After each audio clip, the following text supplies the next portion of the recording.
Namun sebelum itu perlu kami sampaikan bahwa ada 5 tim yang akan lolos ke tahap ketiga, sedangkan untuk tim yang belum lolos nanti akan tetap berada di sini karena ada 2 kuliah umum bersama dosen-dosen dari ITB. Langsung saja kami umumkan. Langsung saja kami umumkan 5 tim yang lolos ke tahap ketiga. Nama-nama yang dipanggil nanti langsung saja maju ke depan untuk berfoto sebentar, lalu keluar nanti ada teman-teman panitia yang akan mengarahkan langsung ke ruangan dilaksanakannya lomba tahap ketiga. Yang pertama, tim dari Institut Teknologi Bandung. Yang kedua, yaitu Muhammad Fadlan Adani dan Abel Ashhadama. Silakan maju sekarang.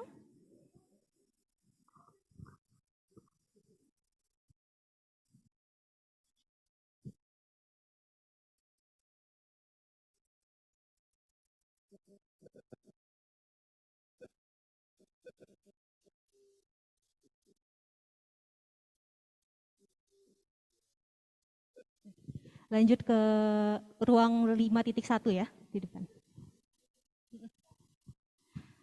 Untuk tim yang kedua, dari Universitas Gajah Mada 1, atas nama Muhammad Fatur Rahman dan Muhammad Raid Akram.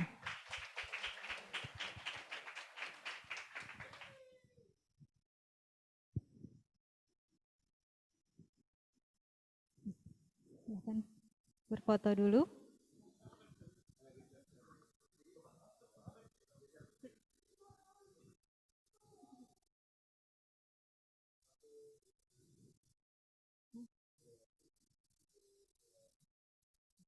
Langsung keluar di ruang 5.1 juga ya. Selanjutnya tim yang ketiga, yaitu tim dari Universitas Hasanuddin 1, yaitu atas nama Zidan Nadif Ramadan dan Ferdi. Silakan maju ke depan.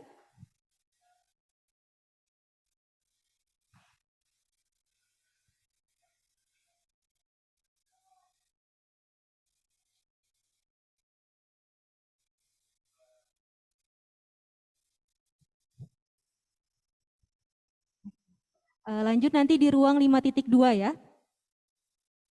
Selanjutnya tim yang ketiga dari tim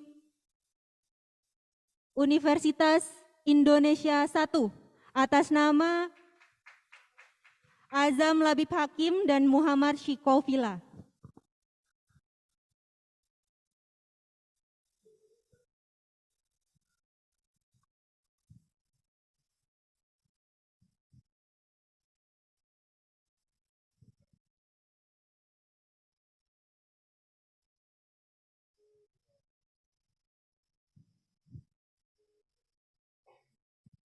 Nanti di ruang 5.3 ya. Oke, yang terakhir atau yang kelima dari Universitas Negeri Malang 2 atas nama Faiz Afrian Syarifuddin dan Ihsan Abdul Rauf.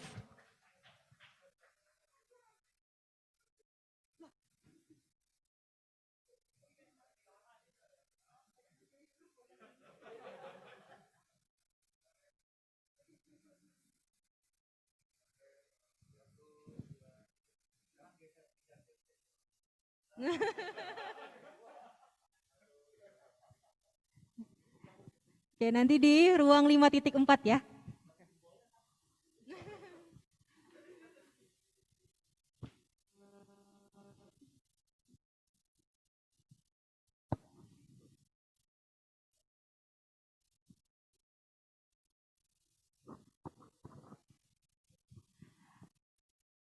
Oke, untuk acara selanjutnya akan ada kuliah umum yang pertama yang akan disampaikan oleh Bapak Dr. Yudi Soharyadi yang akan dibersamai oleh moderator Bapak Dr. Oki Neswan. Kepada Bapak Oki kami persilahkan.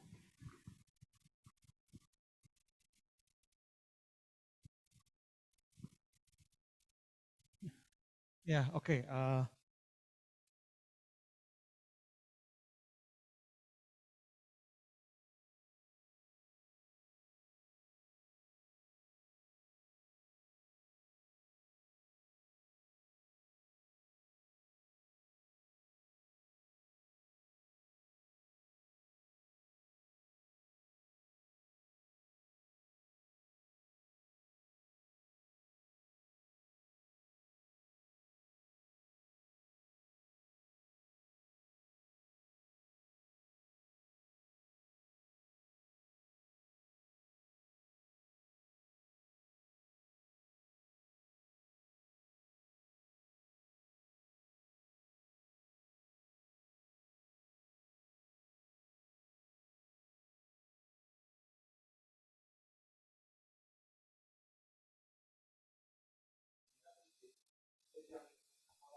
selain aktif dalam penelitian, Pak Yudi juga sangat aktif dalam bidang material dan sertifikat. Nah, dalam material Pak Yudi itu pernah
sudah ya? Ya, oke. Ya. Oh, harus dekat gini. Ya, oke. Makasih Pak Oki atas introduksinya. Assalamualaikum warahmatullahi wabarakatuh. Selamat siang semuanya. Senang bertemu dalam kesempatan ini. Mungkin kesempatan juga buat kalian untuk datang ke Bandung ya, teman-teman sini dalam event MACD. MACD ini udah 14 gitu. Rasanya udah agak lama juga nggak bicara di MACD, tahun berapa terakhir saya lupa. Masih di gedung lama. Oke. Ini. Ya, bisa langsung. Mana nih?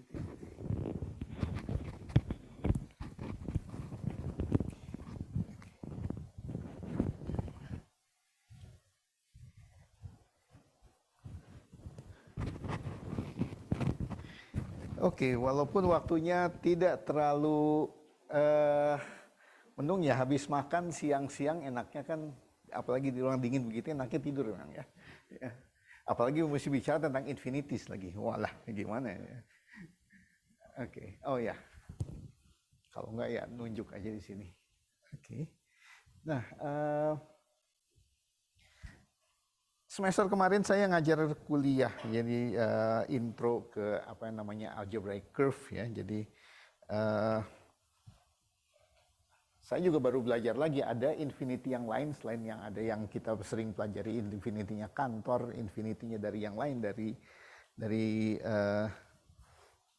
extended tree lines gitu ya. Ternyata ada yang lain juga. Jadi ini membuat saya menarik untuk mempertanyakan kembali. Jadi infinity itu apa sih kalau dari matematik gitu ya. Nah, pertanyaan kita memang agak bias sih kalau kita bicara infinity di sini gitu ya. Tentunya Anda semua matematik udah terbiasa, di tingkat satu aja mungkin teori himpunan udah ada infinity ketemu. Di kalkulus ada limit, ketemu lagi infinity. Jadi ya sudah makanan sehari-hari bukan satu hal yang aneh gitu ya. Tapi kalau Anda ngobrol infinity, menyinggung infinity ke teman-teman. Mungkin teman-teman yang kuliah di teknik sih ya, mungkin nggak terlalu aneh juga ya. Mereka dapat kalkulus kok, jadi tahu lah infinity. Tapi kalau Anda bicara teman-teman yang di sosial misalnya di bahasa gitu ya, tentang infinity. Atau yang filsafat, atau teologi gitu ya, oh pasti mereka bicaranya banyak tentang infinity. Walaupun mungkin nggak nyambung sama kita gitu ya. Infinity-nya mungkin dalam konteks yang berbeda gitu ya. Nah, tapi apa sih yang membedakan gitu ya? Jadi buat kita infinity itu apa? Ya, buat apa kita perlu infinity? Jadi kira-kira itu gitu ya. Dan tadi mau mana? Oh ini sini ya.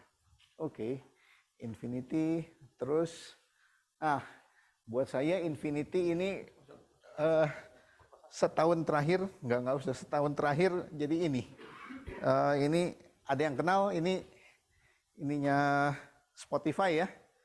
Setahun terakhir ini yang ada di urutan atas judulnya Infinity. Bukan karena saya suka Infinity gitu, kebetulan saya suka dengarnya aja gitu ya. Pak Teo juga tahu, sama Pak Teo nonton ini ya, sengaja nonton ini. Oke.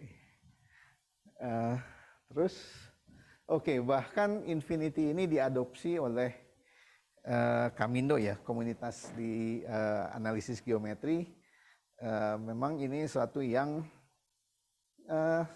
sekarang kan menempel ke analisis gitu ya, geometri. Oke, jadi apa yang kita bicarakan? Jadi kita akan melihat infinity dari perspektif budaya. Kita juga melihat, saya lihat infinity itu kalau kita melihatnya seperti apa gitu ya. Tentunya kita kenal yang kantor infinity, ada juga yang kadang-kadang kantor infinity kita belum bisa melihat kan infinity itu di mana sih gitu ya.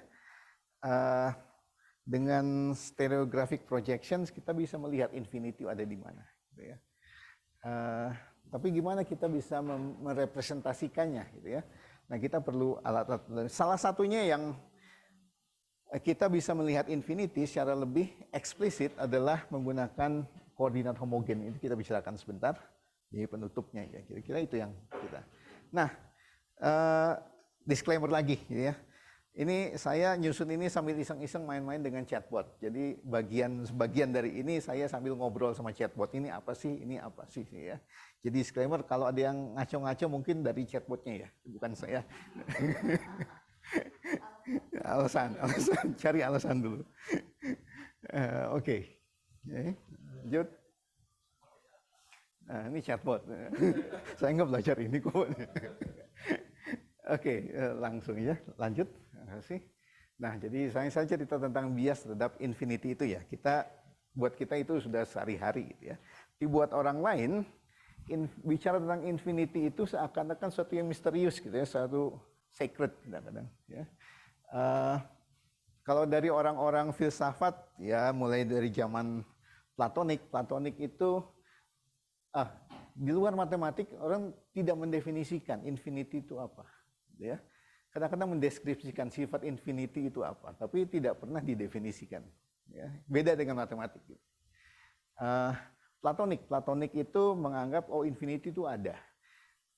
Platonik kan ideal ya, bahwa itu bagian dari realm yang ideal itu ada. Ya, Platonik. Aristotelian itu mengungkap bahwa ya selain itu ada dan bisa dilakukan, diimplementasikan gitu ya.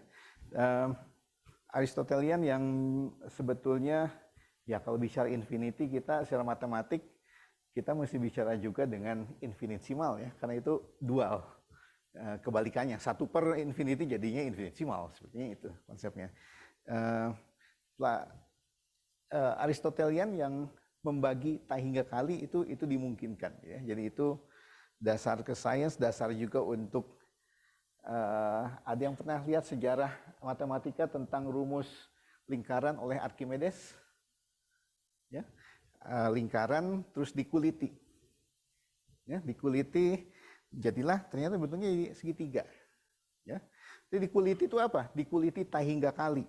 Nah itu, divisibility, infinite divisibility itu metode dari Archimedes, dari kelompok Aristotelian itu.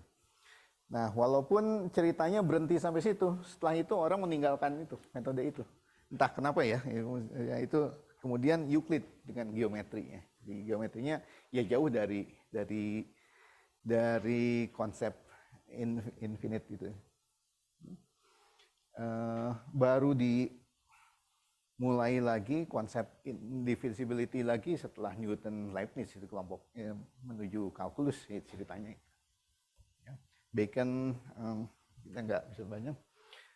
Eksistensialis, kalau sudah bicara eksistensialis terus filsafat tahun abad 20 itu sudah banyak dengan konstruksi, dengan sosial ini kita nggak banyak situ ya. Jadi, tapi pada dasarnya apa?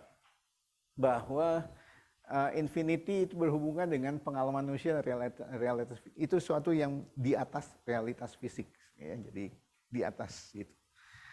Nah, ada lagi kalau kita ngomong-ngobrol sama teman-teman yang di teologi gitu ya. Oh, infinity apa? Infinity itu selalu hubungannya dengan transenden. Kata maha itu infinity gitu ya. Jadi buat mereka, buat dari religius, seakan-akan infinity itu jadi bagian dari iman gitu ya. Kalau percaya agama itu imannya itu. Baik dari Judeo-Christian, Islam dari 7 kelompok-kelompok itu, dari Hindu, Buddha, Taoism semuanya ada infinity. Ya. Nah, jadi apa yang menjadi benang merah dari kultural dan religius ini? Jadi ada sesuatu yang ideal, tidak terjamah gitu, infinity, yang lebih dari sekedar physical, kata maha itu maha everything gitulah gitu ya. Kira itu. Oke. Nah, tapi bagaimana kita melihat infinity ya? Nah, yang pertama kita lihat dulu menurut Cantor seperti apa. Yang saya bicarakan sini tidak selalu kronologis ya. Malah Cantor itu malah yang paling akhir. Nanti setelah kita bicara tentang stereographic projection, itu justru kembali ke lebih awal lagi. Gitu ya. Nah, ini Cantor. Ceritanya. Cantor itu sekitar, jadi awalnya di teori himpunan.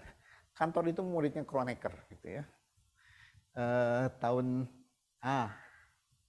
Salah saya. 7484 ini. 1884. Nah, salah. Ya. Salah chatbot.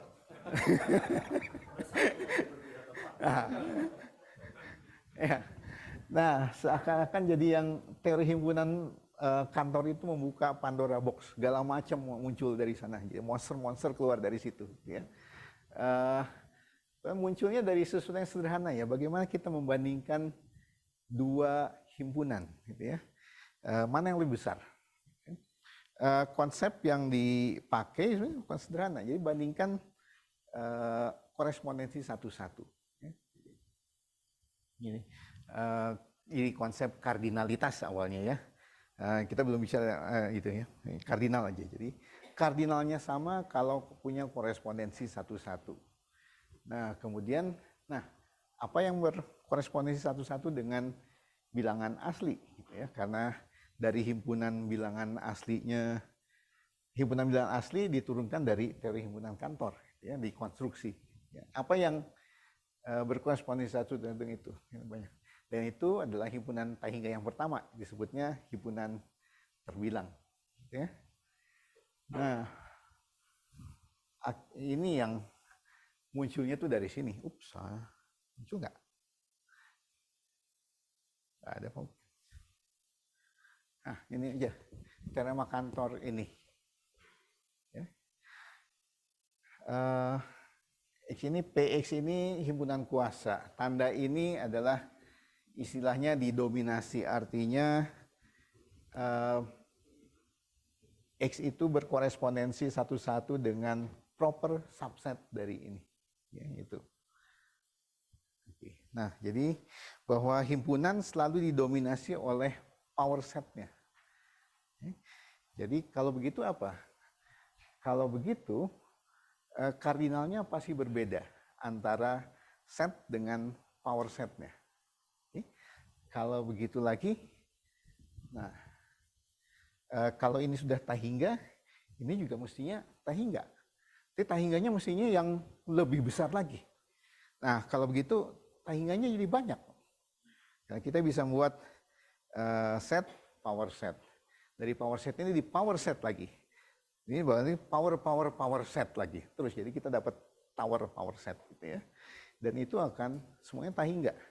Ini tahingganya juga berbeda. Karena punya beda hierarki. Jadi kalau begitu tidak tunggal infinity-nya, jadi banyak. Bahwa bisa lakukan berapa kali? Tahingga banyak juga. Gitu ya. Kita dapat satu power set. Nah, nah inilah mulainya banyak kontroversi. Salah satunya dari situ ya, ini towernya. Mulailah ini konflik-konflik di konflik pribadi maupun konflik matematik. Jadi yang banyak yang tidak setuju dari zaman Kronekernya sendiri, bekas gurunya sendiri gitu ya, Kroneker, termasuk dengan Poincaré, gitu ya, Poincaré, Weil, Hilbert mendukung Cantor. Ya. Jadi Cantor itu genius ya. Kalau genius itu ada di borderline antara genius dan kegilaan, itu borderline-nya tidak jelas gitu ya. Jadi ceritanya sampai Cantor itu berapa kali kan masuk ke ini sanatorium gitu ya. Jadi itu bukan suatu cerita yang baru kalau di matematik ya. Cerita yang bukan satu-satunya. Nah jadi ini adalah, tapi yang satu hal bahwa infinities di dalam matematik adalah konsekuensi suatu teori. Gitu ya. Jadi mau nggak mau diterima. Kalau mau diterima teori itu ya mesti diterima sesuatu yang ada. Jadi bukan sesuatu yang mistis ataupun bukan apa ya. Ini itu. Nah ini yang ketahinggaan yang Cantor. Jadi apa itu? Dari sifat ya, banyaknya unsur, gitu ya, menggeneralisasi itu kardinal. Gitu ya. Saya tidak batasi di kardinal aja, kita tidak bisa dengan ordering gitu ya. Jadi yang ordinal kita enggak, kardinalnya aja kita lihat saja sini. Dan itu baru konflik dengan yang matematik. Dengan religius bisa lebih parah lagi. Karena kalau begitu yang maha tadi ada yang maha lagi. Ada yang menganggap itu sudah bertentangan dengan monoteisme. Gitu ya. Jadi banyak ini cerita belakangnya yang secara filosofis maupun teologisnya juga banyak. Gitu ya. Kenapa dari infinity ini? Gitu ya. Oke, terus dan kita ingin sekarang melihat gitu. Bisa nggak kita melihat si infinity itu? Gimana sih melihat infinity? Kalau dalam sains gitu kan, astronomi mengatakan kita punya teropong kan melihat infinity itu jauh gitu ya. Bisa nggak kita membandingkan infinity yang jauh itu ya pakai James Webb sekarang udah melihat yang jauh-jauh kelihatan yang galaksi satu lebih dekat dari galaksi yang lain, lebih besar, lebih dari situ. Jadi gimana kita bisa melihat seperti itu dalam matematis gitu ya. Sama seperti kalau saya cerita di kelas kalkulus saya, limit itu sebetulnya teleskop sekaligus mikroskop loh, satu-satunya yang bisa gitu. Coba kalau teleskop gitu, gimana caranya supaya jadi mikroskop? Apa Anda mesti lihatnya dari ujungnya, dilihat dari balik gitu ya? Objeknya ditaruh di yang biasa buat lihat gitu, itu jadi mikroskop atau gimana? Nah tapi limit itu adalah mikroskop sekaligus teleskop, melihat yang besar dan sekaligus melihat yang kecil. Oke. Nah, jadi sekarang kalau lihat dari kalkulus ya, pertama munculnya di infinity itu di mana sih? Kita munculnya di ini, mungkin limit. Ya. proses, ya selain juga kita tentunya tahu dari teori himpunan ya, tapi dalam konteks kalkulus dari limit.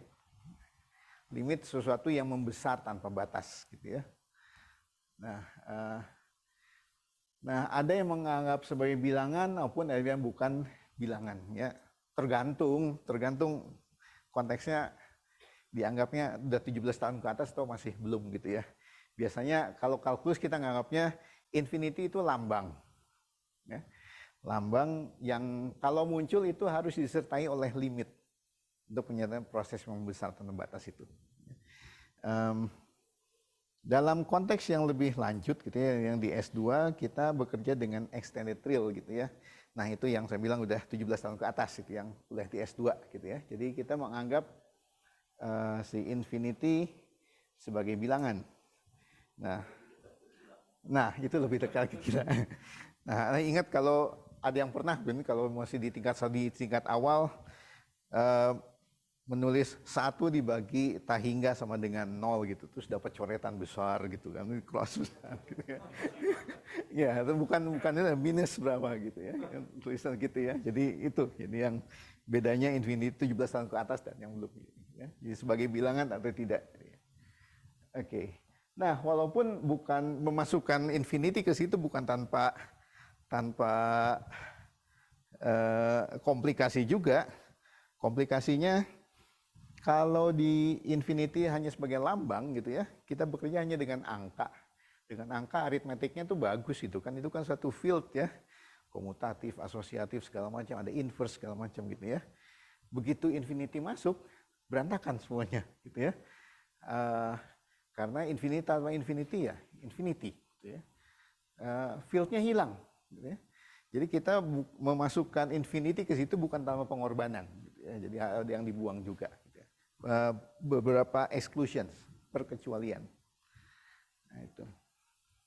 Ini kita buang. Nah, jadi ada plus minusnya selalu apa-apa.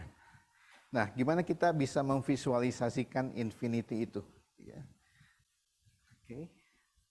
Nah, salah satunya ini kembali ke, sebetulnya ini ide lama ini zaman Ptolemeus ini. Jadi saya lupa nggak nyari Ptolemeus itu tahun berapa, masih sebelum Masehi ini ya. Idenya proyeksi waktu itu membuat peta ya. Dari buat peta ini kita diungkapkan lebih lanjut. Stereographic projection itu seperti ini. Jadi kita punya bola di sini atau permukaan bola, kemudian dipetakan ke bidang datar gitu ya. Namanya juga kan zaman Ptolemeus justru tahu bumi itu bulat ya. Jadi memang buatnya begitu. Coba bumi datar waktu itu nggak jadi proyeksinya seperti begini ya. Bulat diproyeksikan ke peta datar ya, kita perlukan ini ya. Waktu itu sudah tahu gitu ya. Jadi pusatnya di kutub utara sini ya. Jadi titik di bidang ini dipetakan, ditarik ke sini, tarik garis, perpotongannya jadi intersection dengan bola ini, perungan bola itu petanya. Di P aksen ke P atau P ke P aksen boleh aja dari mana-mana. Bisa dinyatakan lebih secara eksplisit sih. Jadi di sini permukaan bolanya ini bola satuan, kutub utaranya 001. Kemudian pemetanya seperti ini. Jadi kalau X, Y, Z-nya memenuhi persamaan bola, maka titik P-nya, P aksen ini koordinatnya ini. Ya. Nah, lihat dari gambar aja lah. Ini korespondensi 1-1 kok ini. Ya. Korespondensi 1-1. Ditentukan titik di sini, kita tahu titiknya di permukaan bola dan sebaliknya. Bola kita tahu titik sini. Jadi bijektif. Dan kalau secara gambar juga, kita bisa lihat bahwa ini kontinu gitu ya.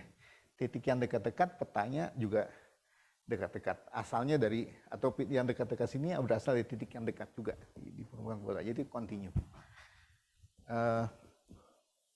Oke, kalau kita bicara tentang differentiable structure, jadi diferensiabilitasnya, ekspresi seperti ini ya masih aman lah, masih diferensiable juga gitu ya.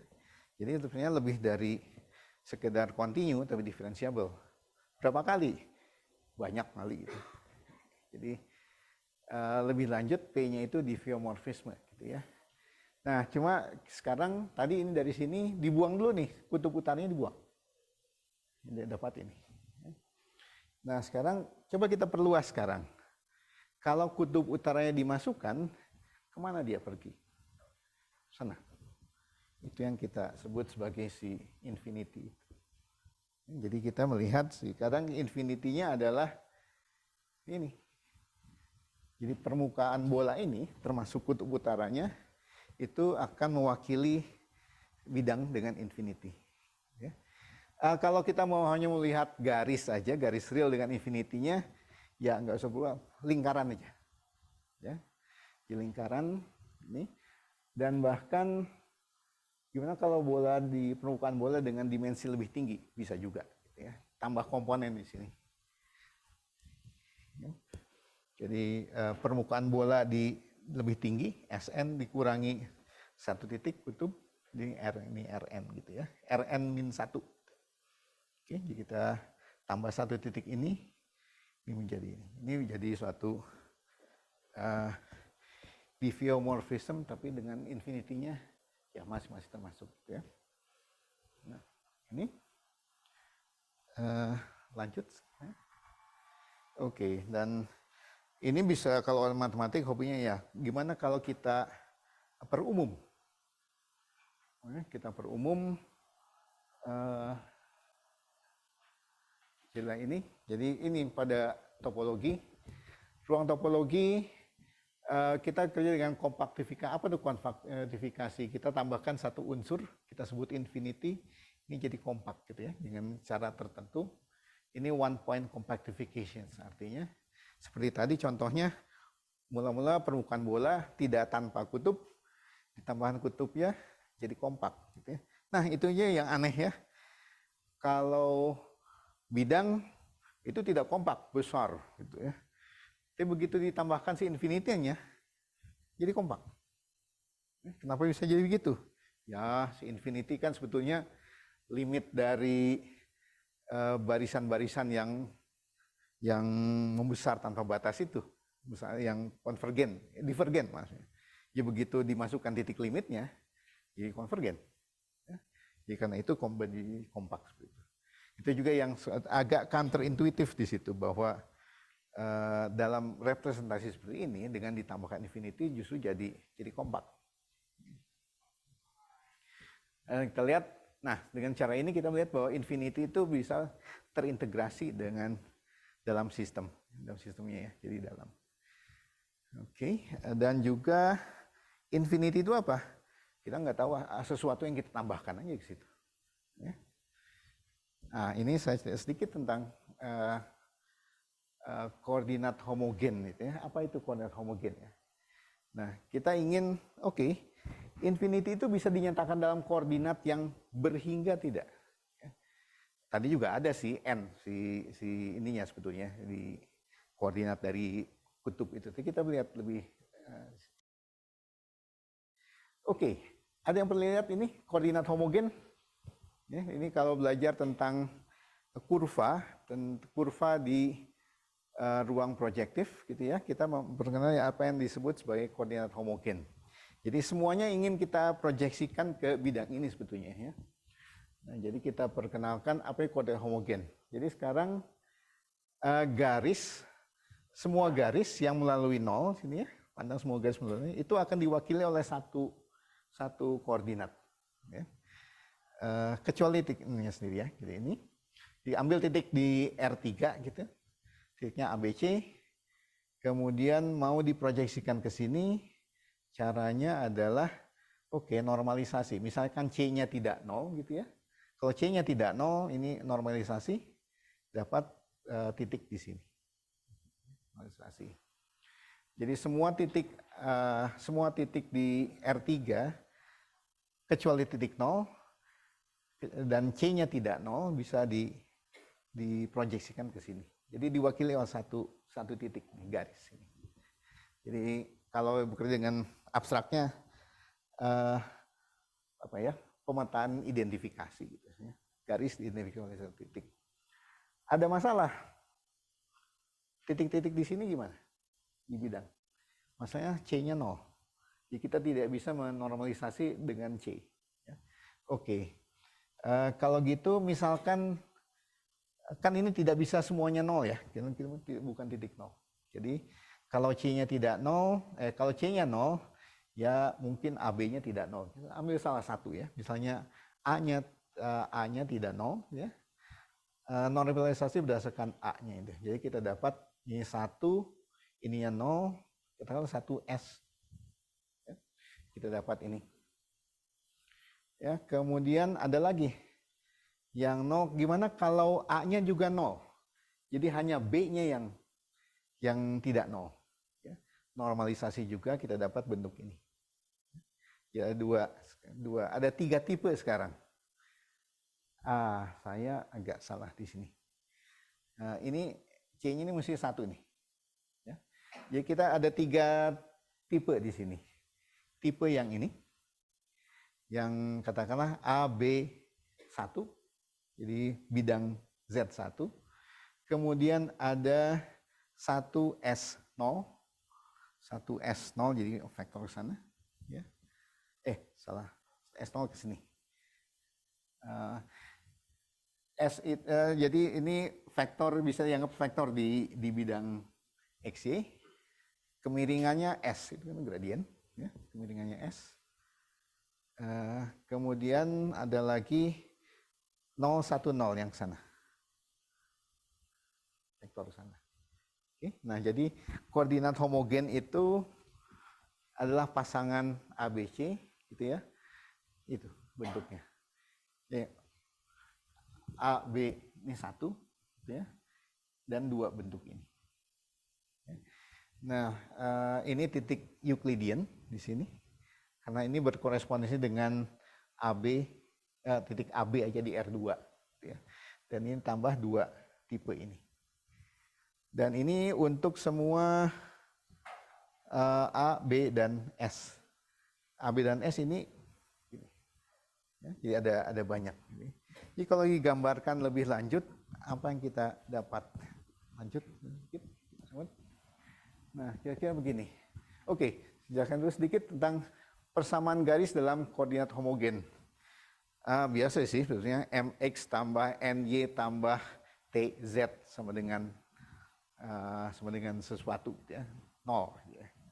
Oke, jadi kita bisa, kalau koefisiennya tidak 0, kita tulis gini. Ya.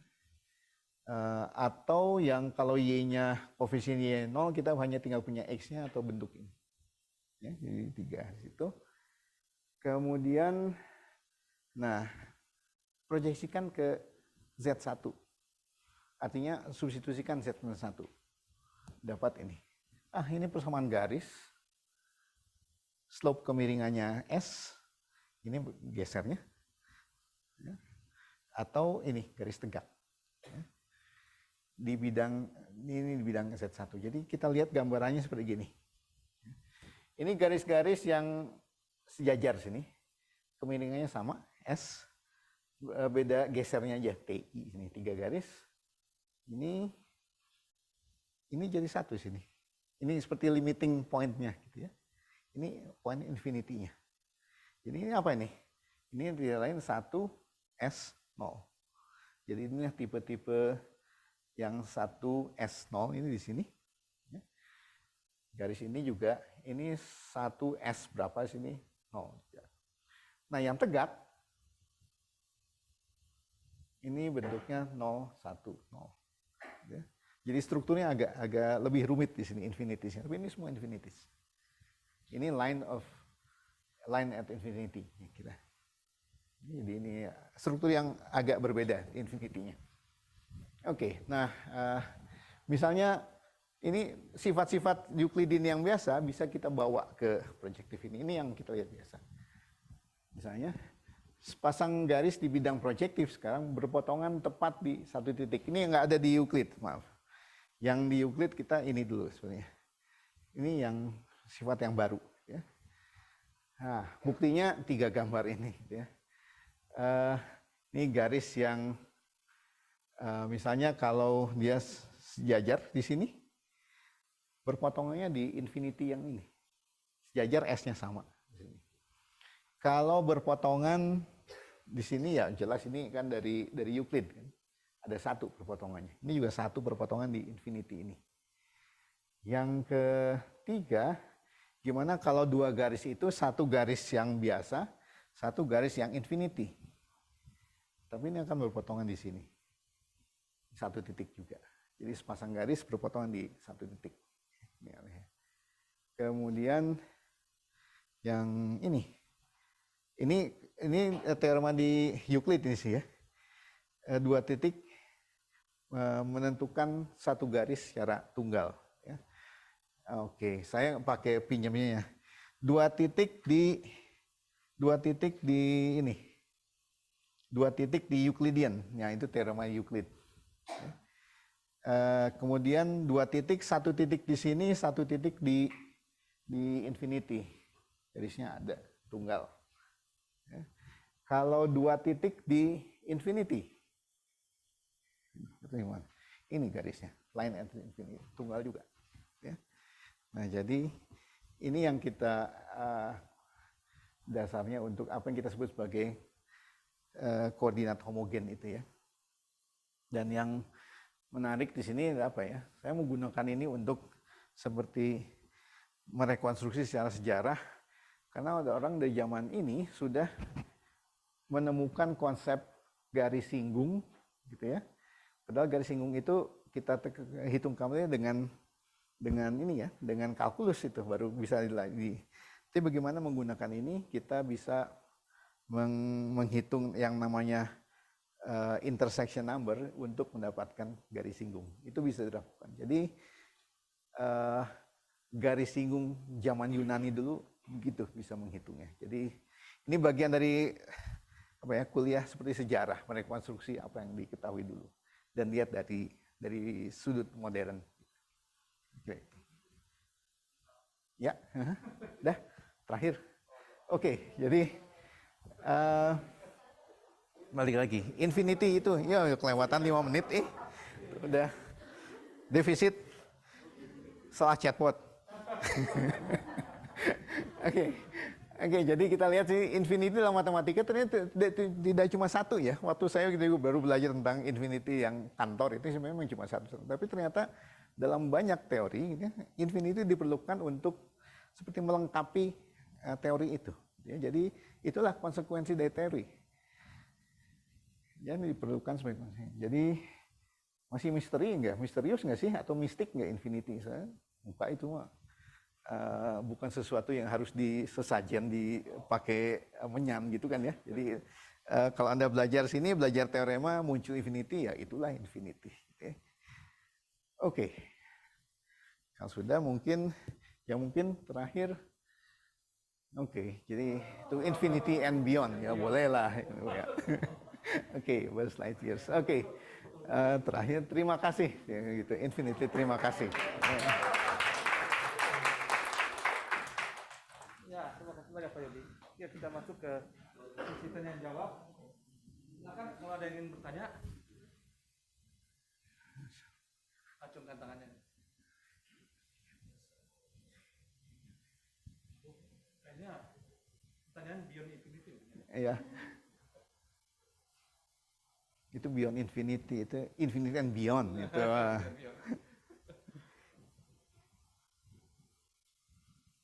Sudah didemistifikasi, masih belum bertanya gimana ya? Ya. Artinya mesti dimistifikasi justru ini. Hanya mungkin perlu diperpanjang lagi tuh ya.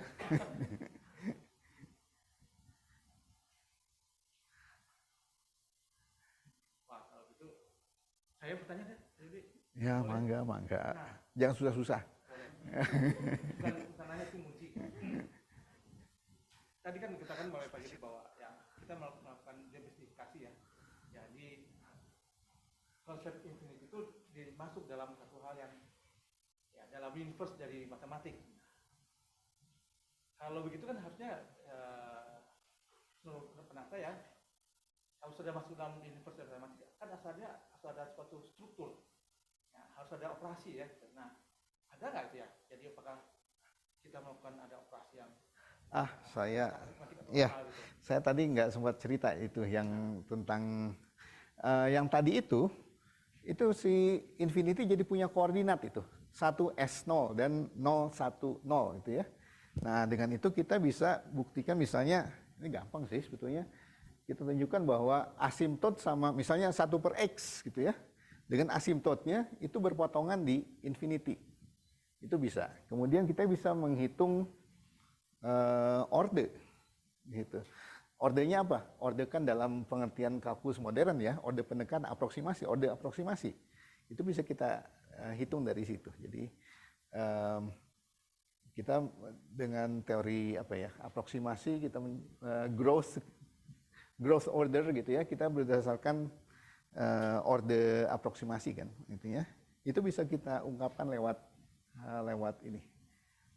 Setidaknya untuk kurva aljabar ya, kurva aljabar tuh masih terbatas pada bentuk polinom, ya, polinom dua variabel. Itu setidaknya ini memang resemblance apa yang kita punya struktur di kalkulus, apa yang kita sebut sebagai garis singgung adalah hampiran linear terbaik untuk kurva. Ini kita bisa mengestablish goal dari kuliah ini, saya establish fakta itu. Ya, itu punya strukturnya jadi ada, ya, kita bisa. Jadi punya infinity punya koordinat malah di sini. Dan apakah kurva ini memotong di infinity? Masukkan aja koordinatnya ke situ. Kalau terpenuhi ya itu memotong. Jadi memang sudah operasional, bisa disubstitusikan.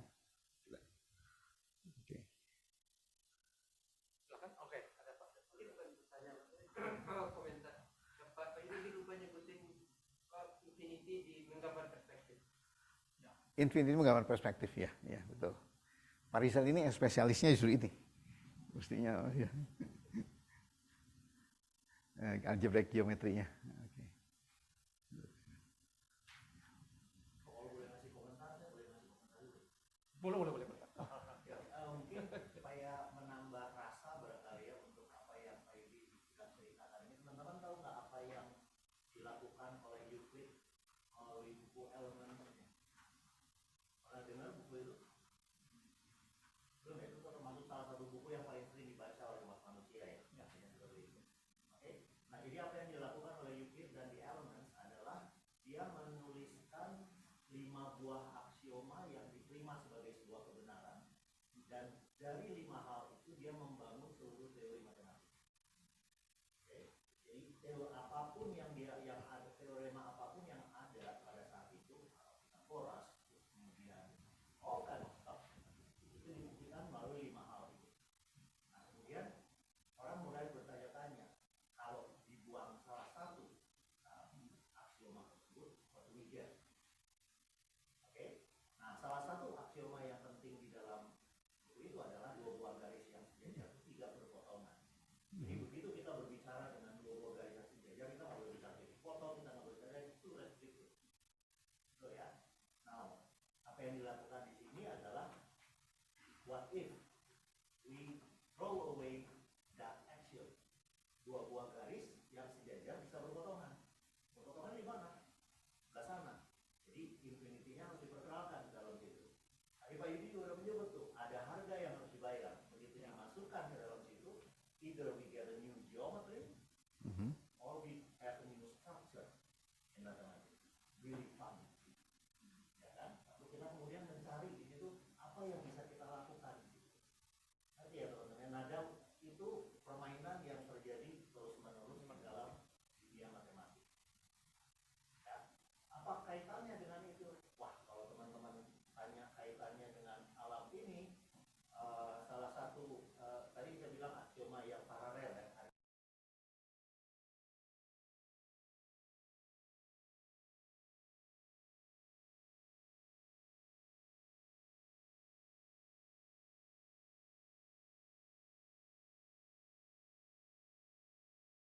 Dan hyperbolic geometry itu adalah model yang paling oke untuk fisika. Space-time, that's basically those kind of stuff. Jadi dengan kata lain apa yang Pak Yudi ceritakan ini dalam sebenarnya. dan itulah permainan yang seru untuk dilakukan di matematika. Ya, I hope that clarifies things. Ya, boleh ikutan nama. Ini kan jadi ngobrol-ngobrol ya. Nah, nanti yang apa yang gambar yang ada bola itu komentar nah, dugaan saya itu tiap dua garis yang sejajar itu menjadi di dalam pada bola menjadi dua lingkaran yang berpotongan di kutub utara. Jadi itu yang mengatakan bahwa kita mengatakan begini, ini dua garis sejajar berpotongan di mana? Di Tahingga kan ya, sebutannya seperti itu ya. Dua garis sejajar itu ya dua garis dikatakan sejajar kalau dia berpotongan di Tahingga. Nah, tampak di dalam geographic projection itu setiap garis yang sejajar itu dalam parabola itu menjadi dua lingkaran yang berpotongan di utara. Jadi itu semacam manifestasi dari itu sudah. Nah, itu ditempatkan di satu titik. Oke deh. Ini sesuai dengan pimpinan dari Bapak Henry. Ya. Ucapan terima kasih pada Pak Yudi yang telah menyampaikan. Ya. Oke. Berikutnya saya kembalikan pada. Oh ya ini.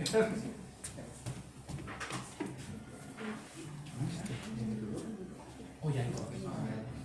Terima kasih kepada Pak Oki yang sudah membersamai kita pada kuliah umum yang pertama. Sekarang ada penyerahan sertifikat untuk pembicara di kuliah umum pertama tadi, yaitu Pak Yudi. Penyerahan akan diberikan oleh Bapak Theo.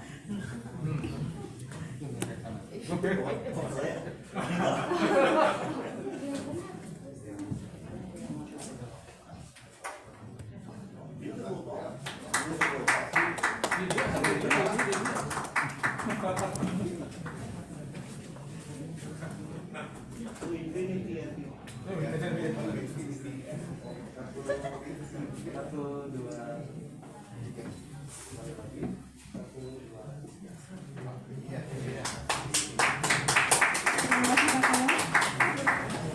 Oh ya.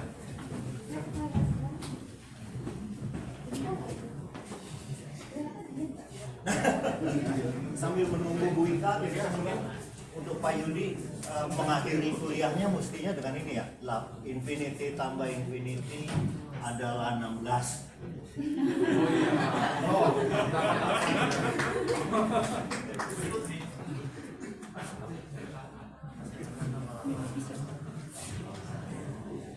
Ya bagus, nanti aja sama yang ini tutup.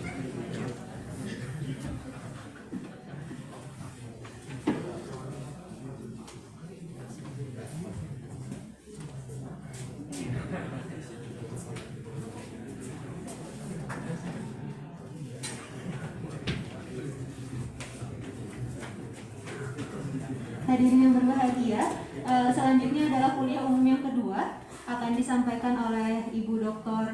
Ika Magdalena yang tadi akan dibersamai oleh seorang moderator yaitu Bapak Dr. Erik. Kepada Pak Erik kami persilakan.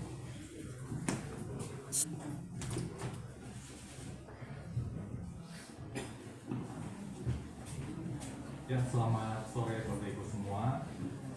Saya mau membacakan kurikulum kita dari Bu Dr. Ika Magdalena. Beliau adalah anggota dari salah satu kelompok keilmuan di sini, kelompok keilmuan matematika dan industri, matematika industri dan keuangan. Nah, research interest-nya itu tentang pemodelan gelombang dan pemodelan pesisir pantai dan fluida dinamika dan komputasi. Beliau mengambil S3 di sini dan mengambil postdoc di Swansea University dengan Profesor Dominic Reed. Ini beliau. Nah, profesional kualifikasinya dan keanggotaan profesi, beliau adalah bendahara di Indo MS. Begitu juga komite dari relasi nasional dan internasional. Beliau juga adalah faculty advisor dari SIAM Student Chapter Indonesia di Society of Industrial and Applied Mathematics. Lalu beliau adalah eksekutif komite dari EA SIAM lalu juga Association for Women in Mathematics, lalu adalah steering committee dari Silk Road Mathematics Center. Nah, Bapak Ibu, untuk publikasi 5 tahun terakhir, begitu saya baca banyak sekali Bapak Ibu ya. Jadi dalam 5 tahun itu kalau saya baca publikasinya ada 65 Bapak Ibu. Jadi kalau saya hitung-hitung dalam 1 tahun itu 12. Artinya 1 bulan itu 1 publikasi Bapak Ibu. Jadi publikasinya banyak sekali. Selain itu untuk grant dan pendanaan dan award, beliau mendapatkan award baik di dalam negeri maupun dari luar negeri. Dari luar negeri ada Able Visiting Researcher Award dari International Mathematical Union. Lalu ada grantnya sendiri ada dari luar negeri, ada dari London Mathematical Society. Selain itu ada Best Researcher Award itu dari FMIPA ITB dan award dari Royal Academy of Engineering UK.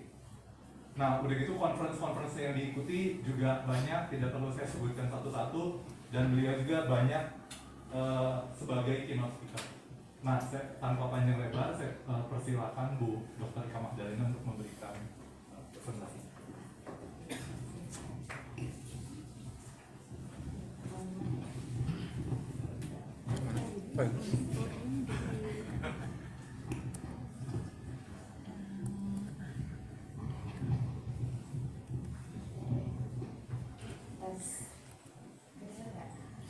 Yang di sini masih terdengar. Selamat sore semuanya. Terima kasih Pak Arik sudah memperkenalkan saya.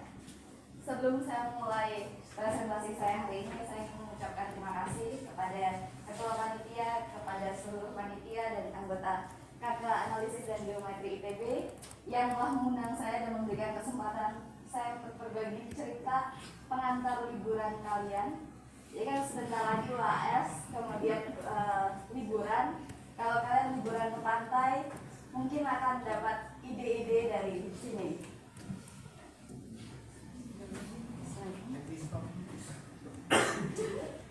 Tanpa perlu berlama-lama, saya mungkin mulai saja. Jadi di presentasi saya kali ini, saya akan menjelaskan kajian beberapa fenomena di pesisir menggunakan persamaan diferensial.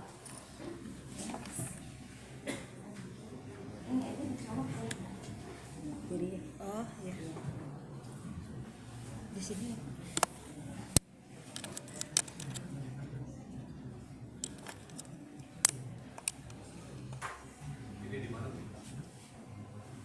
Ini saya ngambil, tapi ada video yang saya ambil sendiri. Jadi dulu 15 tahun yang lalu saya adalah peserta McD tahun 2008. Saat itu saya sama dengan kalian. Waktu itu saya awalnya tidak niat ikut, tapi saya tertarik untuk mendengarkan talknya. Waktu itu yang mengisi Pak Teo dan juga almarhum Pak Komong. Jadi saya dan teman saya dari fisika join acaranya, tidak berniat ikut lombanya, tapi tiba-tiba Bu Yalina bilang, kan ada di sini, di submit aja. Terus kebetulan kami mendapat juara 1.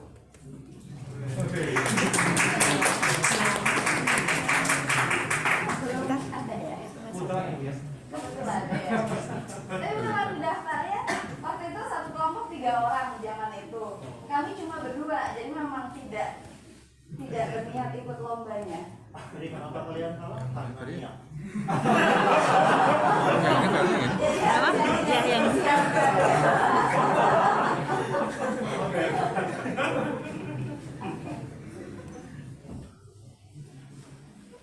saya belum bisa ngasih juga. Iya, ini nggak bisa juga, nggak bisa. Ini saya bisa pasti lalu. Oh, udah. Oh, ini bukan ini. Kenapa? Oh, Ini USB biasa. Flashdisk. iya. Ya udah next aja dibantu. Flashdisk. Dibantu aja. Iya. Ini bukan flashdisk. Ya nggak apa-apa, next aja. Oke. Apa saja yang akan saya bahas? Saya cerita sedikit tentang video yang saya ambil, kemudian fenomena gelombang shoaling. Apa itu gelombang shoaling? Saya nanti akan jelaskan di slide berikutnya. Yang jelas, gelombang shoaling ini adalah salah satu faktor kenapa erosi itu semakin parah, kenapa kerusakan pantai itu semakin parah. Dan upaya mitigasinya saya ambil salah satu contoh, yaitu pohon bakau. Kenapa diambil pohon bakau? Karena saat ini katanya ramah lingkungan. Dan di kesempatan kali ini saya akan menjelaskan model matematika yang dipakai, kemudian solusi analitik berupa koefisien gelombang transmisi. Koefisien gelombang transmisi itu menjelaskan ke kita seberapa besar damping yang diakibatkan oleh pohon bakau. Lalu kalau kita mau simulasikan di atas dasar yang bermacam-macam, tentunya solusi analitik akan sangat sulit diperoleh. Jadi kami akan menggunakan salah satu metode, namanya metode volume hingga pada grid setengahan. Udah ada yang kenal? Yang kenal metode finite difference gitu ya. Nah, kenapa menggunakan metode itu? Karena metode itu adalah salah satu metode yang bebas dari error damping. Di mana error damping di sini sangat esensial untuk dihindari, karena kita mau kalkulasi dampingnya hanya karena pohon bakau. Nah, ini adalah salah satu video yang saya ambil di Uluwatu. Jadi kalau kita lihat di video ini, gelombang mengalami evolusi. Yang paling terlihat adalah ada amplifikasi gelombangnya, ada difraksi, pembelokan gelombang. Next. Yang saya ambil di sini adalah proses amplifikasi gelombangnya, atau yang kita sebut fenomena Scholling, yaitu gelombangnya naik ketika daratannya kedalaman laut semakin berkurang. Jadi kalau kita masih ingat tsunami, di sini ada gempa, generate gelombang, kemudian saat gelombangnya berpropagasi ke daratan, maka gelombangnya akan amplitudenya semakin meningkat. Nah, ini adalah data-data apa yang terjadi ketika gelombang tinggi sampai ke pantai. Ini data kerusakan yang ada di Indonesia yang saya ambil di Demak, di Sukabumi, ada yang dari Demak, Sika, Sipura Utara, Pantai Gunung Kidul, Tambak. Selain mengalami kerusakan di daerah pesisir, gelombang yang tinggi juga dapat mengakibatkan erosi yang parah. Ini adalah data yang saya kumpulkan tahun 2000 hingga 2014. Daerah yang hilang akibat erosi dalam hektar. Menurut buku dunia, garis pantai itu ada yang mengatakan 108.000 km, ada yang mengatakan lebih dari 300.000 km. Intinya panjang. Jadi dengan kondisi pantai yang beragam, kalau banyak masyarakat yang tinggal di situ, maka pemecah gelombang dalam upaya mitigasi untuk melindungi pantai itu menjadi sangat penting. Nah, seringkali teman-teman kita di teknik melakukan studinya secara eksperimen. Tapi apa yang jadi drawback saat kita melakukan eksperimen? Hanya bisa satu skenario. Begitu ganti skenario keluar biaya lagi. Nah, di sini kita akan mengkaji seberapa efektif pemecah gelombang yang rencananya kita bangun menggunakan model matematika. Nah, mungkin ada yang kenal dengan model-model yang saya tampilkan. Yang paling tenar kira-kira yang mana? Yang paling kiri ya, Navier-Stokes. Jadi ada banyak model matematika berupa persamaan diferensial yang bisa kita pakai untuk mensimulasikan berbagai fenomena fluida. Ada Navier-Stokes, potensial teori, ada persamaan Euler, ada persamaan Hippobusinus, ada KdV, ada Meltzold, ada SWE. Ini adalah yang paling lengkap. Tapi kalau kita bekerja di persamaan yang paling komplit, padahal kita kebutuhannya tidak sebegitunya, maka itu akan merugikan dari segi komputasi kalau kita bekerja secara numerik. Kalau ini udah pasti susah diselesaikan secara analitik. Terus bagaimana dengan potensial teori? Ini favoritnya orang matematik sebenarnya. Karena apa? Karena secara analitik mudah dicari solusinya. Tapi persamaannya banyak. Bagi orang numerik, kami menghindari ini karena susah diselesaikan secara numerik. Terus apa yang terjadi dengan Euler? Euler dan Businus dipakai hanya ketika kita bekerja dengan gelombang yang dispersif atau gelombangnya pendek. kemudian KDV. Ini Pak Erik pernah bekerja dengan KDV? Oh belum. KDV adalah keuntungannya suatu persamaan, tapi dia hanya bisa mensimulasikan gelombang yang bergerak satu arah. Kemudian ini favorit saya, ini setipe sebenarnya. Terus kenapa saya nggak suka yang ini? Karena yang ini itu koefisien yang terlibat di equation-nya adalah bilangan yang sangat kompleks. Terus apa kekurangannya? Kalau kita bekerja dengan bilangan kompleks, seringkali secara numerik ada error perhitungan di MATLAB terutama. Akhirnya saya bekerja di sini di SW. Nah ini adalah fenomena Shawling. Ini adalah formula yang sering dipakai teman kita di engineering untuk menghitung koefisien Shawling. Terus sebagai orang matematik pasti kita bertanya, kan D1 adalah kedalaman di sini, D2 adalah kedalaman di sini. Lah, kok nggak ada impact-nya yang ada di sini? Nah ini yang waktu itu kami publish bersama. Di pantai itu ada yang sering dipakai adalah transisinya linear dan parabolik. Jadi kami mau mengatakan bahwa rumus sebelumnya itu benar. Model yang digunakan SWE. SWE itu adalah persamaan diferensial parsial yang terdiri dari dua persamaan. Yang pertama adalah konservasi massa, yang kedua adalah persamaan momentum. Eta menyatakan elevasi permukaan, U menyatakan kecepatan horizontalnya, D kecepatan gravitasi, D kedalaman air, H adalah ketebalan airnya. Nah kemudian kita pakai metode yang mungkin adik-adik pernah kenalan di tingkat 2 di pengantar persamaan diferensial, yaitu metode separasi variabel. Apa kalkulus juga ada ya Pak ya? Bukan. Oh enggak ya? Saya lupa bahkan karena sama aja. Oke, di metode pemisah variabel ini eta kita misalkan sebagai fungsi X dan fungsi T. Kemudian kita substitusikan ke yang lama. Nanti saya akan bicara detail waktu mangrove. Nah kemudian kita akan ketemu solusinya di domain 1 itu. Ini kekecilan ya ternyata. Amplitudo gelombang datang, amplitudo gelombang refleksi. Di sini juga sama, tapi kita tidak punya gelombang refleksi karena kita asumsikan pantainya menyerap full. Nah, apa yang terjadi di sini? Di sini kita punya fungsi Bessel.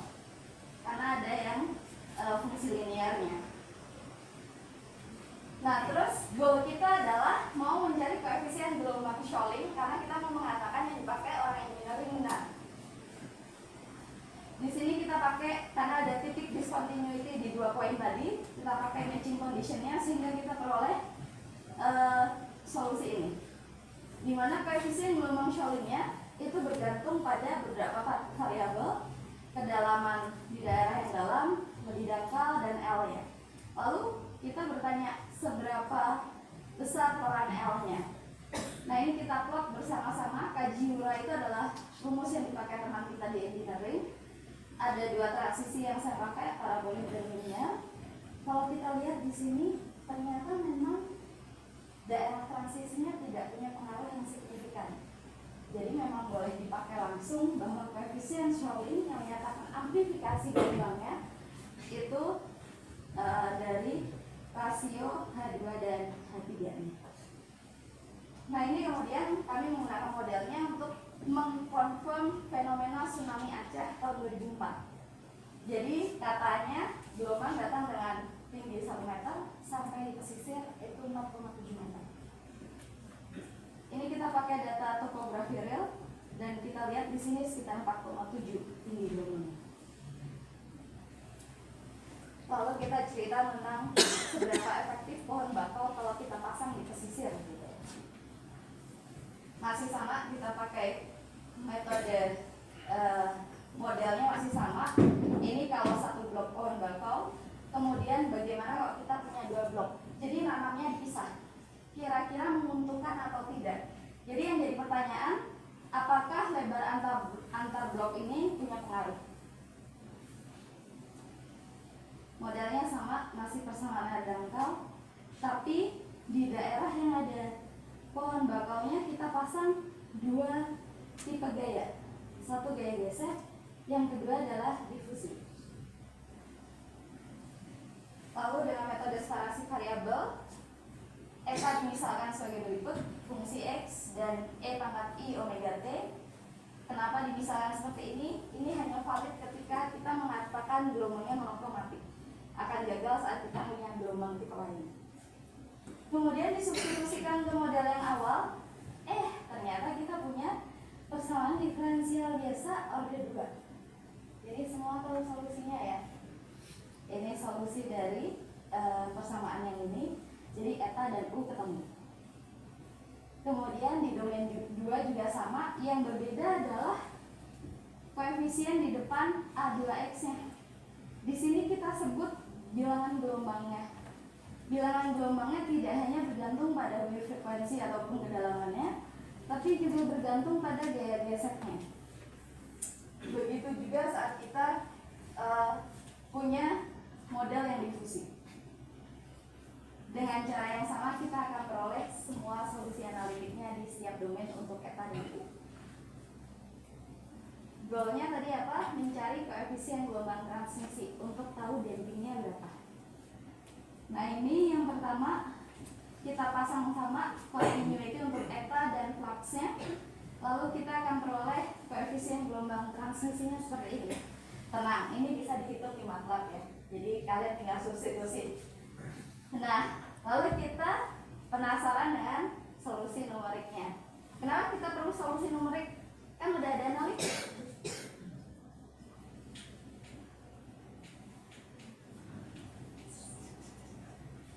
Kalau kita punya topografi yang nyata, itu kan bentuknya tidak reguler gitu ya.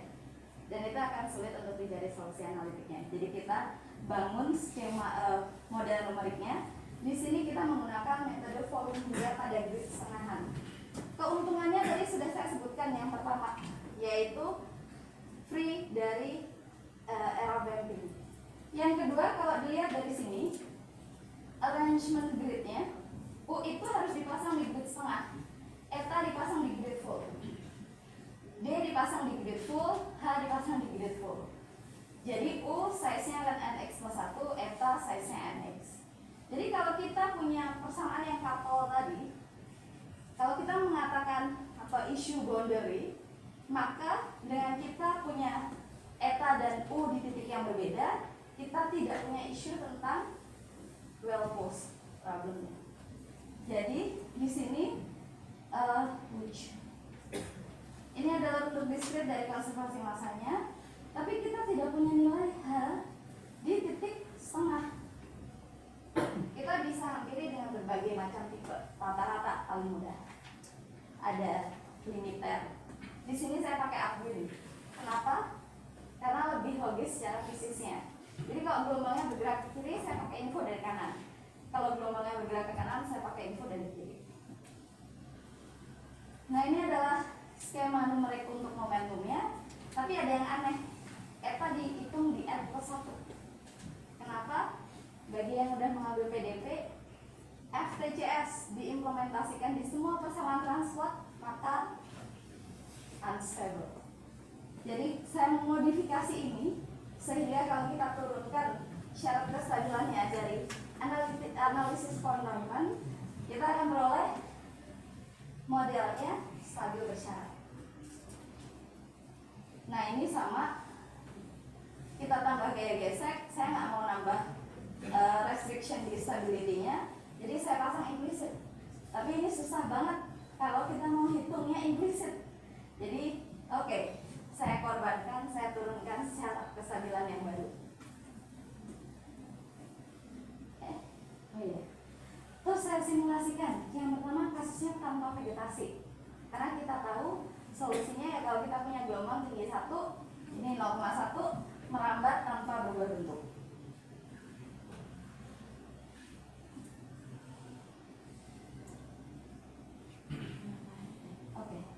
Nah ini yang terjadi kalau kita punya satu blok vegetasi, gelombangnya teredam. Apa yang terjadi ketika saya punya 2 blok vegetasi? Sama, lebih teredam lagi.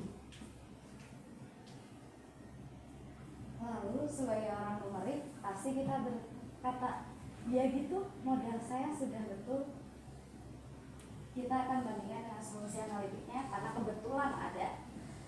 Di sini saya bandingkan, tidak hanya membandingkan, tapi saya juga sekalian melihat apakah ada pengaruh panjang vegetasinya.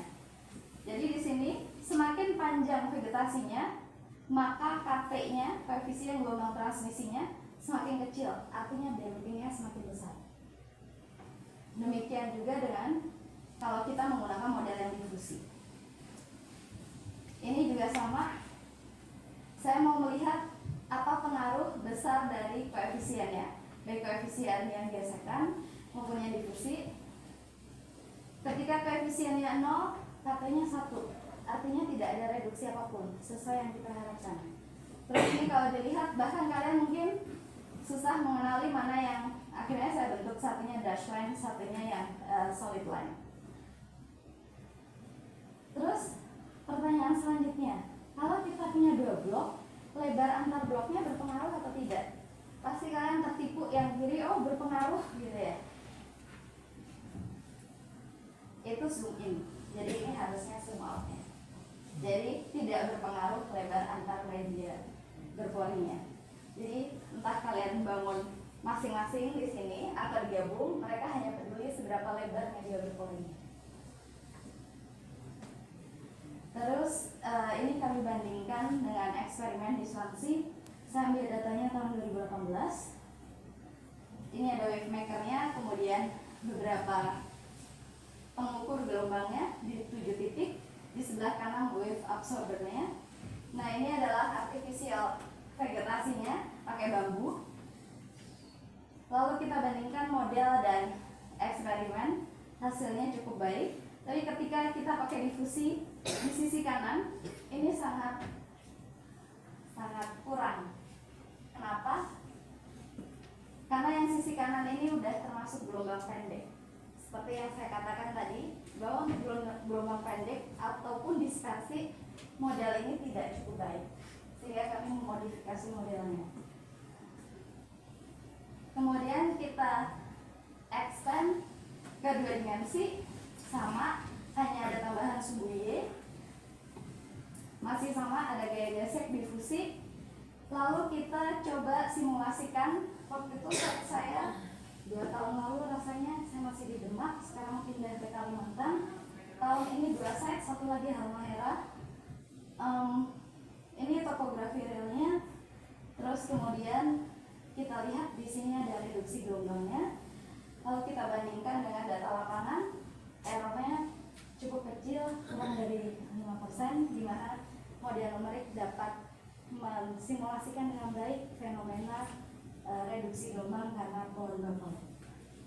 Nah ini adalah beberapa remark dari saya. Jadi modelnya sudah cukup baik untuk dapat mensimulasikan fenomena tersebut. Koefisien gelombang transmisi yang diturunkan secara analitik dengan mengaplikasikan metode pemisah variabel itu bergantung pada dimensi dan karakteristik dari pohon bakaunya. Skema numeriknya berhasil mengaproksimasi solusi analitik maupun data eksperimen dengan baik.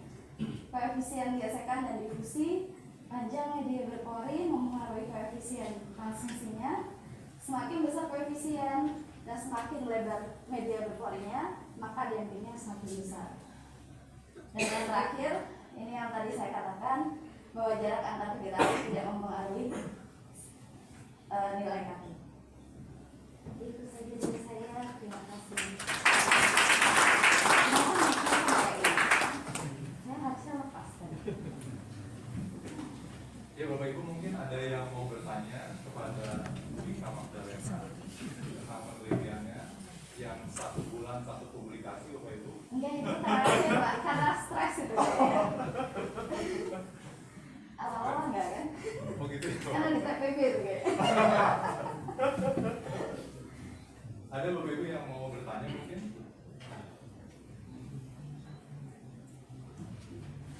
Kalau tidak ada saya mau bertanya. Bu Ika, kalau tadi kan Bu Ika mengkonfirmasi bahwa koefisien gelombang Schellingnya betul ya. Ada nggak Bu suatu kondisi ternyata mengkonfirmasi bahwa syarat yang dipakai engineering itu ternyata salah? Seharusnya yang dipakai di matematika misalkan, yang Ibu temukan misalkan, itu ternyata salah yang di engineering yang selama ini dipakai. Formula yang lain. Iya, iya, iya. Belum ada sih. Belum ada ya? Ya, so far aman-aman saja yang mereka pakai. Oke. Kalau yang tadi yang untuk pemecah gelombang yang segala itu pernah dipakai untuk early warning system gitu untuk di daerah-daerah? Yang saat ini kami pakai sebenarnya lebih ke kalau yang mangrove-nya udah pasti ya Pak ya. Kita mengkonfirm bahwa mangrove memang bisa mengurangi reduksi amplitudo gelombang. Yang sekarang sedang kami kembangkan adalah mangrove itu bisa mereduksi ketika sudah kuat. Sudah kuat Pak. Sudah tumbuh. Kan saat muda dia kempas, masih ada. Nah yang kita lakukan adalah kita membangun struktur hybrid engineering di depannya mangrove. Jadi itu yang kami pakai kayu-kayu, yang artinya kita akan buang gitu. Karena begitu mangrove-nya tumbuh dengan baik ya dia akan hanyut. Gitu. Jadi lumpurnya terpaksa kita consider, jadi persamaannya ditambah. Ya.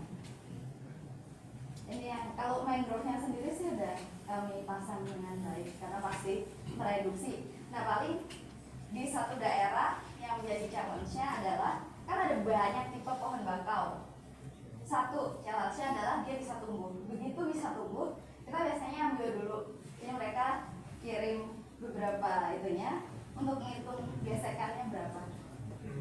Jadi seberapa dekat di tangan. Ada pertanyaan dari Pak. Ya, cerita ini mengingatkan saya pada dulu saya pernah submit soal ke teman dulu apa ya? Bukan SBMPTN ya? PTN ya. Nah, saya submit soal tentang ini juga ya, tentang tsunami setelah tsunami. Nah, tapi waktu itu saya tuh komponen yang dihitung ternyata tidak hanya tinggi gelombang tapi juga faktor kecepatan. Nah, gimana sih? Mungkin saya lupa waktu itu. Oke. Nah, tadi karena nggak muncul tadi dari tadi nggak muncul kecepatan ya? Iya, kecepatannya di U-nya Pak. Jadi kalau kita mau menghitung kecepatannya sebentar. Saya nggak punya slide. Ya, slide nomor 6. Slide nomor 6. Iya, tadi di sini aja sebentar. Ternyata presentasi pakai masker lumayan ya, kos-kosan. Sudah terlanjur. Oh ini, oke. Sebentar, saya nggak bisa next. Oh ini, cepetan. Nah ini, eta tuh ini adalah tinggi gelombangnya, elevasi permukaannya sebenarnya. U ini adalah kecepatannya. Dan karena kita punya yang couple persamaannya, yang bersamaannya couple. Nah ini. Nah ini jadi bisa kan ini eta dinyambung U, jadi U-nya bisa dicari. Nah itu makanya metode numerik yang dipilih di sini jadi menguntungkan. Karena begitu kita mengatakan eta bergantung U bergantung U, eta. Kalau kita pasang boundary di kanan, ya untuk memastikan goalpost-nya dia harus benar kan, memenuhi ini. Jadi kalau dengan metode yang tadi, karena boundary itu hanya salah satu aja, either U aja atau eta aja, kecepatan aja atau tinggi gelombang aja, jadi kita nggak perlu memastikan. Ya kan waktu itu soalnya itu ya, jadi lumayan menjelaskan efek tsunami. Jadi waktu gelombang itu masih ke arah pantai Mindanao itu ya, jadi kecepatannya juga besar, tinggi gelombangnya juga tinggi. Itu yang menjelaskan kenapa ya efek yang sedikit di dasar laut itu jadi sangat dahsyat sampai waktu ya efek shoaling itu. Boleh Pak. Ini yang gesekan, gaya gesekan maupun difusinya itu jadi pada setiap domain muncul atau tidak, hanya pada saat ada pohon bakaunya Pak. tapi di kedua area gitu, jadi yang di depan maupun yang belakang. Betul. Dua-duanya mengandung Betul. gesekan dan mengandung difusi. Atau Pak, atau itu bergantung pada tipe media berporingnya. Jadi kalau kita lihat di sini tadi, sebenarnya karakternya agak berbeda ya Pak. Ada yang dia menyerap.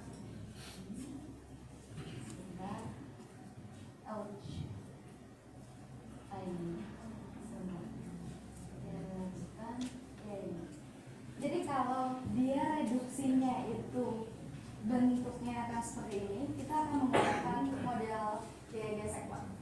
Tapi begitu tipe media berpolinya semakin misal semakin lebar atau semakin dekat, itu akan memunculkan fenomena KT-nya itu agak linear ya sana. Seperti ini, maka kita pakai yang gaya difusi. Jadi either kita pilih yang gaya gesek atau difusi. Jadi salah satu. Oh, jadi nanti itu dikalibrasinya berdasarkan dengan kondisi alam yang sananya gitu. Jadi strukturnya biasanya kita tes dulu di lab. Kita pakai sebenarnya untuk tahu angkanya ini. Terus tadi jarak antara dua buah obstacle-nya itu kan nggak berpengaruh ya. Betul. Karena bisa dibilang tanpa ini basically Hamiltonian and it just go on. Betul. Oke. Terus bagaimana dengan ukuran dari ininya? Jadi berpolinya. Nah, jadi misalkan kalau Q2-nya itu sangat besar, otomatis makin terdamping lagi, tapi kan mahal Pak. ya, maksud saya jadi daripada memiliki dua yang terpisah, lebih baik satu yang lebih besar gitu. Betul, iya. Nah nanti yang menarik sebenarnya ketika kita misalkan sekarang kalau kalian ke pantai nanti mulai lihat ya, jadi nanti liburan lihat ada yang kadang karung-karung pasir itu bukan dibuang pasirnya, tapi sengaja diberikan karung pasir. Nah itu yang disebut kombinasi antara yang vegetasi atau tumbuhan dengan hard engineering approach. Ini namanya soft engineering approach. Jadi dikombin, tapi seringkali itu nggak ada efeknya. Ya. Jadi makanya yang kita katakan sebenarnya itu hanya melindungi si mangrove-nya atau tumbuhan apapun itu survive dulu. Satu lagi boleh? Boleh. Yang tadi yang half step itu benar nggak yang saya mengerti? Jadi basically kita punya dua buah coupled equation. Betul. Yang in order to solve it completely, it's a bit tedious, cumbersome. Yeah. Nah jadi dipisahkan di half step pertama kita menyelesaikan hanya U, assuming yang the other-nya itu. Eta atau U. Nah, Ya, betul. kemudian setelah punya informasi di sini itu di fit in ke dalam sini, and then you do the second one. Okay. Ada lagi?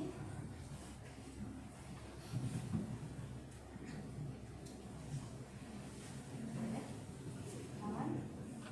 Pak Yudi jadi mau nanya. Oh, tadi. Nah, tadi jadi kalau memang yang susah dibayangkan itu difusi muncul di situ. Kalau gaya gesek iya gitu, Betul. tapi itu difusi, malah nggak terbayang apa yang terjadi sebenarnya fisiknya, kenapa difusi? Gitu ya. Dia menyebarkan si itunya aja Pak, menyebarkan apa energinya aja sebenarnya. Energi jadi Iya yang betul, gitu. betul, iya. Dan itu memang jarang dipakai sebenarnya. Biasanya yang pakai difusi itu kalau rigid Pak, dibangun rigid karena ada turbulence, jadi katanya langsung disebarkan energinya. Tapi kalau ini sangat jarang, biasanya kami pakai tipe yang gesekan. Ada lagi?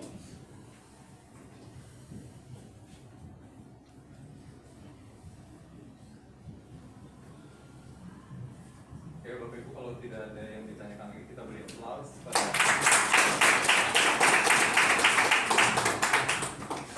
ini kayak juga ini hobi jalan-jalan Bapak Ibu. Jadi kalau mau ini bisa ke beliau.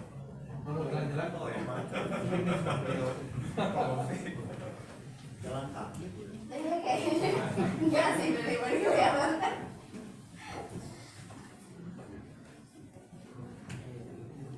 Moderator mana? Oh iya.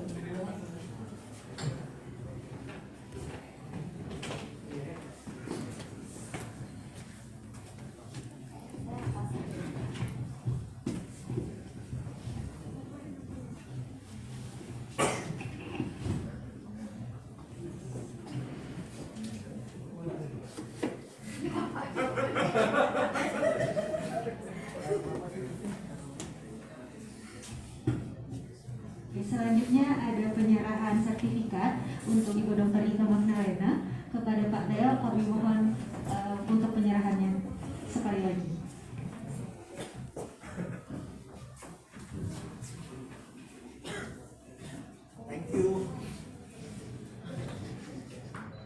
sini.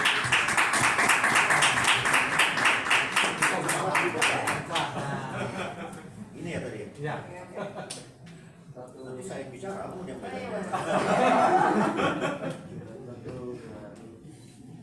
Sekali lagi, 1, 2. Oke.